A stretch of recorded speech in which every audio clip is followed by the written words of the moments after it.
எதிர்நோக்கின் திருப்பயணிகளே வணக்கம். பாஸ்கா எண்கிழமையின் வியாழனான இன்று இயேசுவே புதிய உடன்படிக்கை என்ற உண்மையை குறித்து சிந்திக்கவிருக்கிறோம்.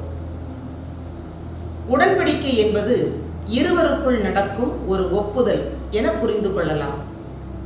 திருமணத்தில் கணவனும் மனைவியும் இறுதி வரை ஒருவரை ஒருவர் பிரியாது தாங்கிக் கொள்ள ஒப்புதல் தருகின்றனர். அதை எழுத்துப்பூர்வமாகவும் எழுதி கையொப்பமிட்டு ஆதாரத்தையும் உருவாக்குகின்றனர். இது ஒரு உடன்படிக்கையாக மாறுகின்றது.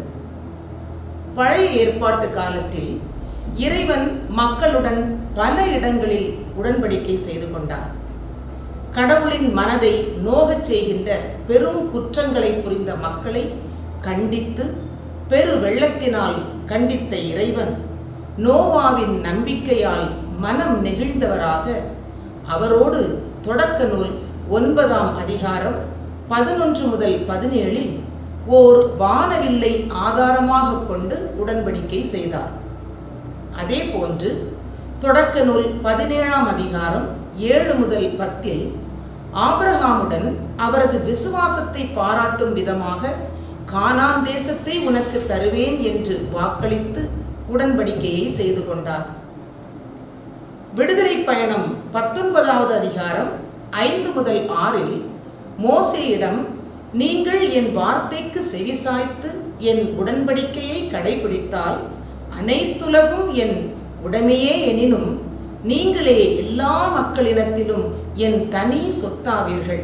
மேலும் எனக்கு நீங்கள் குருத்துவ அரசாகவும் தூய மக்களினமாகவும் இருப்பீர்கள் என இஸ்ரேல் மக்களுடனும் உடன்படிக்கை செய்து கொண்டார்.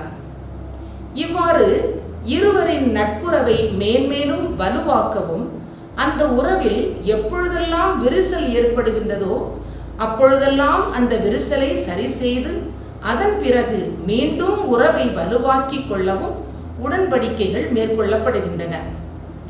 ஆனால் புதிய ஒரு உடன்படிக்கையை இயேசுவின் காலத்தில் நாம் பார்க்கின்றோம். மக்களுக்கும் இறைவனுக்குமான உறவை நம்பிக்கையை வலுப்படுத்த தன்னையே உடன்படிக்கையாக ஆக்கி இயேசு புதிய ஒரு வரலாற்றை படைக்கின்றார்.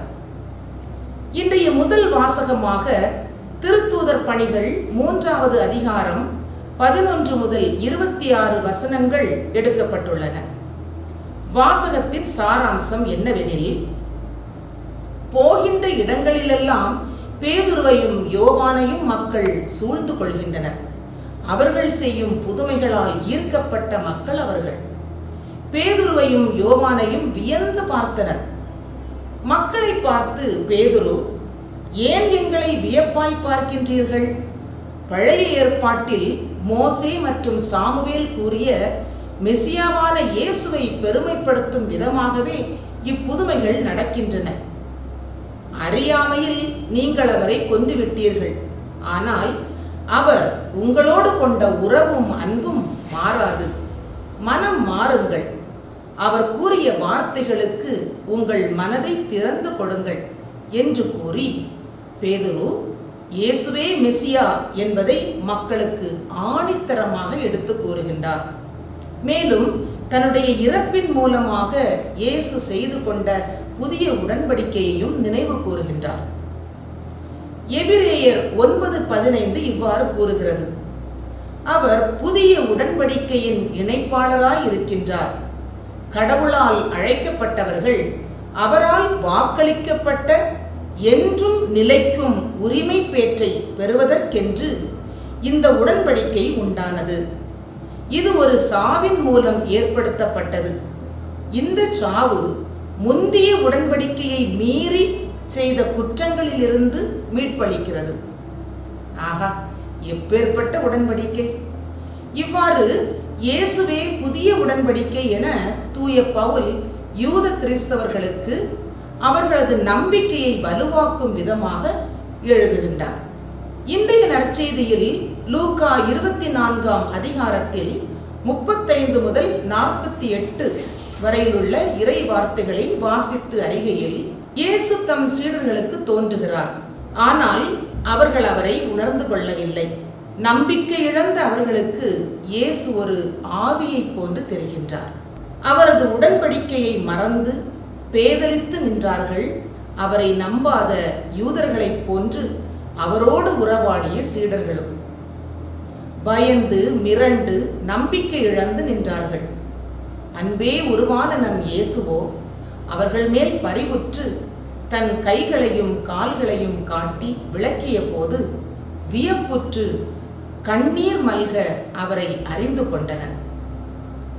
அவர்களோடு தன் உறவை உறுதிப்படுத்த இவ்வாறு தோன்றி அவர்களை தேற்றி அன்பு பாராட்டுகின்றார் நம் இயேசு. உடன்படிக்கை நாயகன் தம் சீடரை விட்டுவிடுவாரா என்ன? ஆம் அன்பர்களே, நம்மை தேற்ற உயிர்த்தெழுந்த நம் அன்பு இயேசு நம்மோடு உரைகின்றார். உடன்படிக்கையை ஒவ்வொரு நாளும் நாம் நினைத்து பார்க்க திருப்பலி வழியாக நம்மோடு பேசுகின்றார். இயேசுவின் உயிர்ப்பின் மகிழ்வை ருசித்துக் கொண்டிருக்கும் நாம் புதிய உடன்படிக்கையாம் இயேசுவின் அன்பில் திளைத்து தவறுகள் குற்றங்களிலிருந்து விடுதலை பெற்ற மக்களாக மீட்பின் மகிழ்வுடன் எதிர்நோக்கின் திருப்பயணத்தை தொடர்வோம். நன்றி.